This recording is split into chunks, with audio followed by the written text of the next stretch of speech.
السلام علیکم دوستو، شریعت کا سب سے پیارا اور خوبصورت عمل صبر کرنا، صبر کا علم حاصل کرنا، صبر کرنے والے لوگوں کے ساتھ اٹھنا بیٹھنا، صبر کی توفیق اللہ سے مانگنا، اللہ سے ہر ٹائم یہ دعا کرنا کہ اللہ تعالیٰ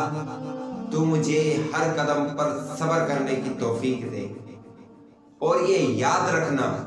کہ تکلیف، پریشانی،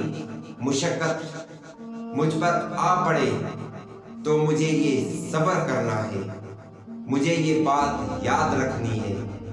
کیونکہ مشکل بھی اللہ کی طرف سے آتی ہے، آسانی بھی اللہ کی طرف سے آتی ہے، پریشانی بھی اللہ کی طرف سے آتی ہے، اور اللہ جس کو توفیق دے دے صبر کرنے کی، اس کے لیے یہ بڑا تحفہ ہے، کیونکہ شریعت کے بڑے سے بڑے عمل کرو اور صبر نہ کرو تو آپ کے عمل شریعت کے بہت سے حدیثوں میں، بہت سے علم میں آپ کو ملے گا کہ آپ کے ضائع ہو سکتے ہیں۔ لیکن اگر آپ کو صبر کرنا آ گیا، صبر کا علم آپ نے حاصل کر لیا، صبر کرنے والے لوگوں کے ساتھ آپ کا اٹھنا بیٹھنا ہے اور آپ صبر کرتے ہیں مشکل پریشانی پہ، تو یہ آپ کے لیے بہت بڑا تحفہ ہے، اور یہ توفیق ہے اللہ تعالیٰ کی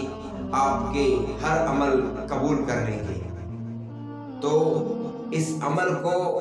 لازمی اپنے دامن میں تھام لیں، اس کو اپنے ذہن میں، دل میں بٹھا لیں کہ صبر کرنا ہے، اس کے ساتھ عمل کرنا ہے۔ السلام علیکم۔